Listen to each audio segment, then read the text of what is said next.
Few biblical figures have a journey as rich and emotional as Joseph, the son of Jacob. From a young age, he stood out among his 11 brothers, not only for the clear preference he received from his father, but also for his prophetic dreams. This distinction sparked envy and hostility from his brothers, which culminated in his being sold to a caravan of Ishmaelites. Joseph was taken as a slave to Egypt, marking the beginning of an impressive journey of pain, perseverance, and triumph. Even in foreign lands and under adverse conditions, Joseph maintained his integrity and faith in God. Initially serving in Potiphar's house, he was unjustly accused and thrown into prison. There, his ability to interpret dreams caught the attention, and this skill brought him before Pharaoh.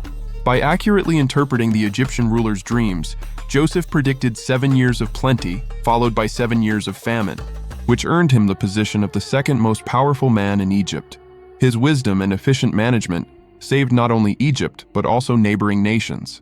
During the famine, his own family came to Egypt seeking food, leading to an emotional reunion and a surprising reconciliation. Joseph, who had been betrayed and sold by his brothers, now had the power to save them.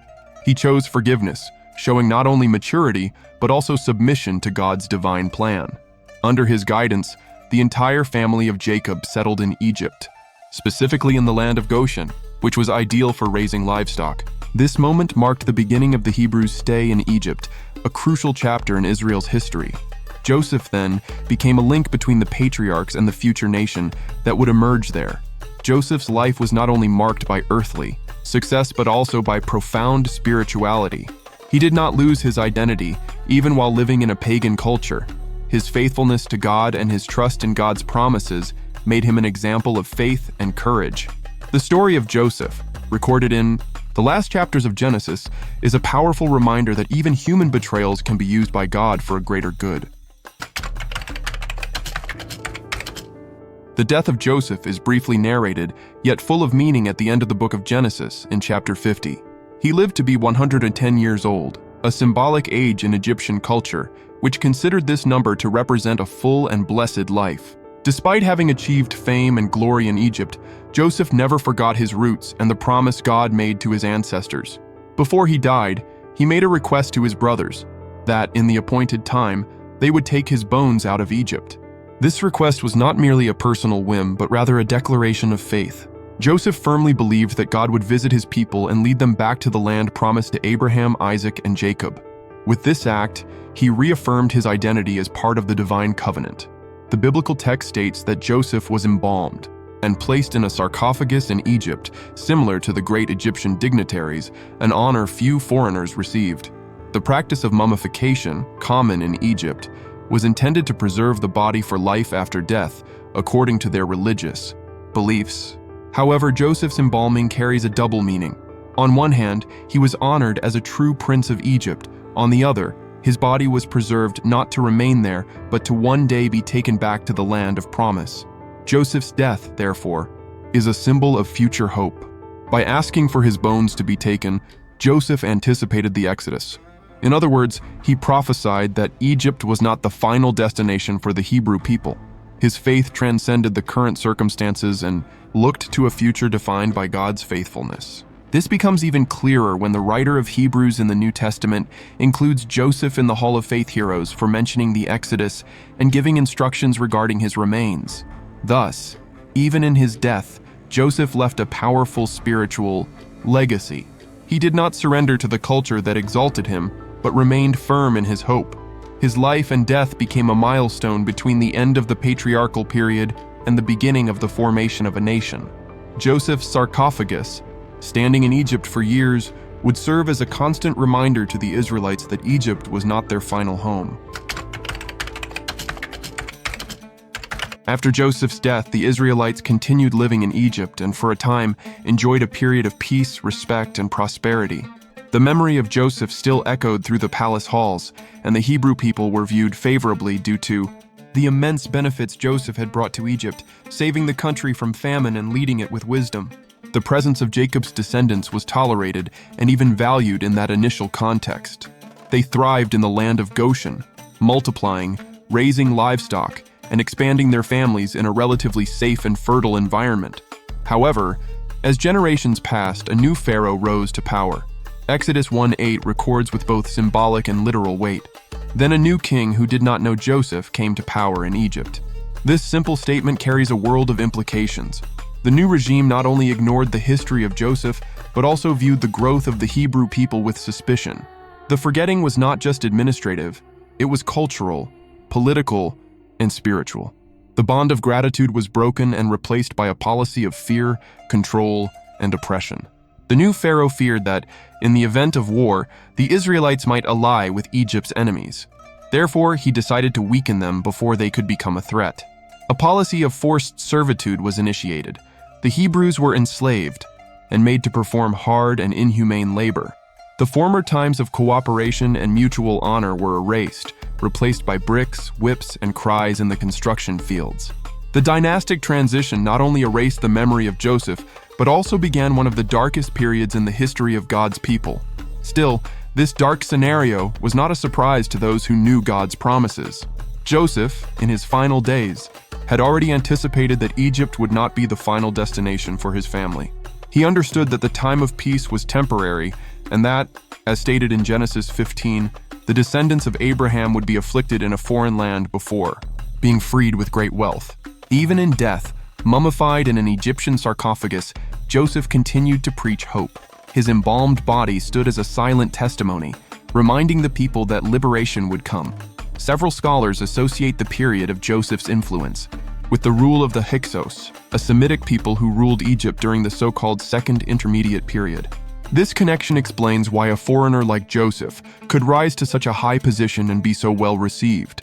However, with the expulsion of the Hyksos and the rise of a new native Egyptian dynasty, there was a radical cultural and political restructuring.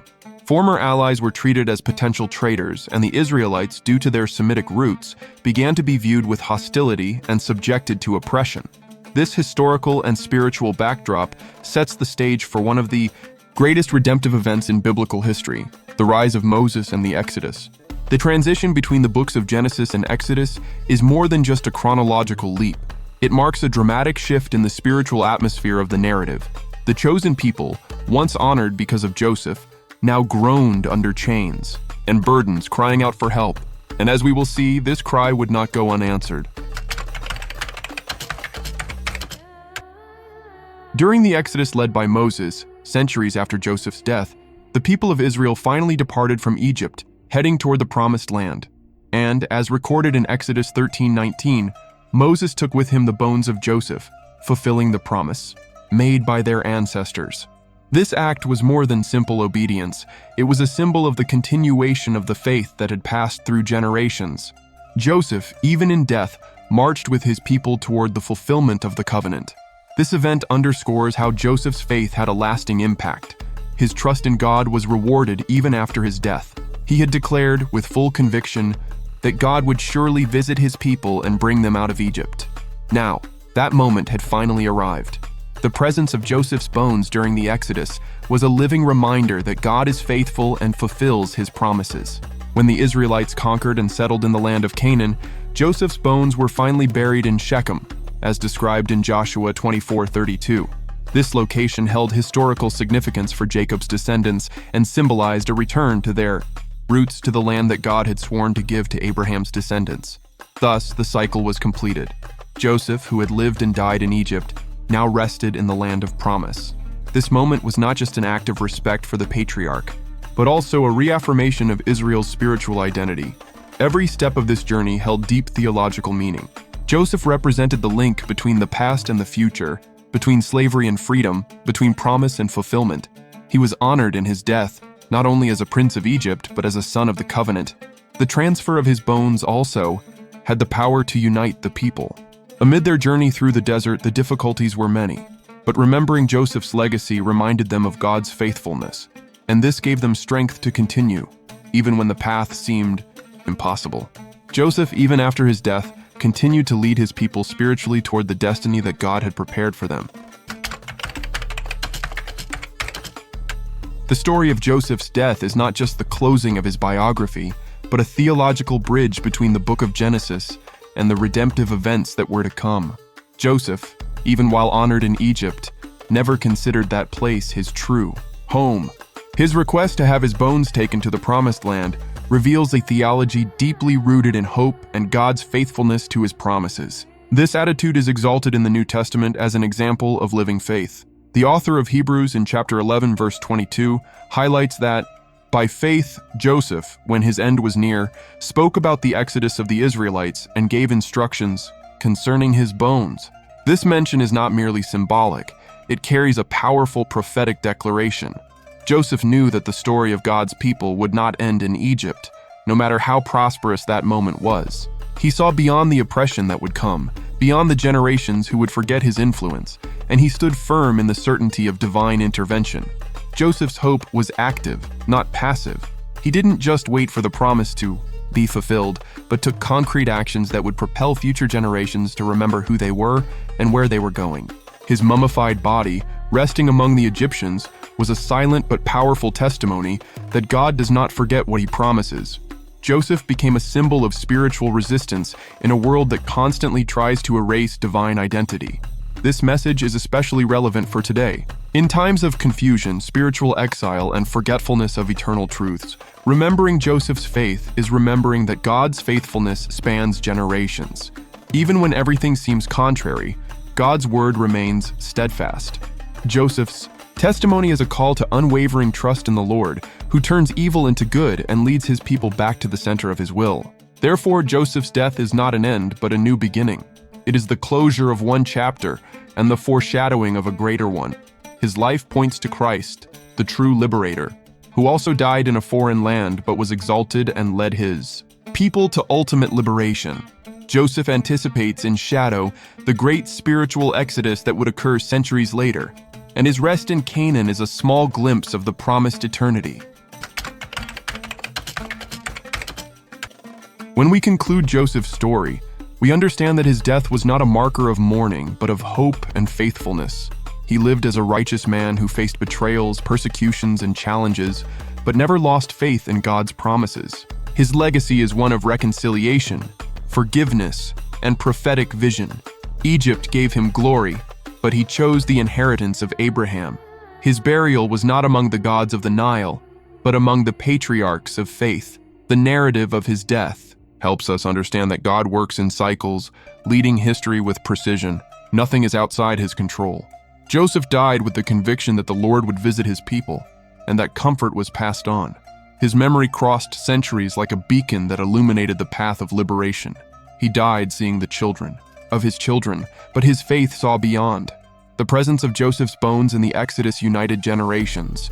It was a reminder that true faith does not end with death, but inspires concrete actions in the living. Joseph teaches us that even the end of a life can be the beginning of something glorious. His story echoes in the pages of the Bible as a testimony of divine faithfulness that never fails. This story of faith and obedience, of covenant and hope, also calls us to reflect on where our hearts are.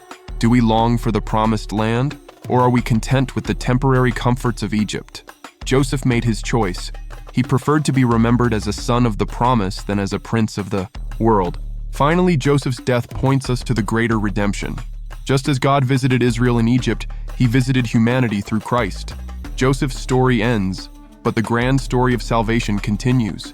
And if we look closely, we will realize that, like Joseph, we too are called to live by faith and wait confidently for the fulfillment of all of God's promises.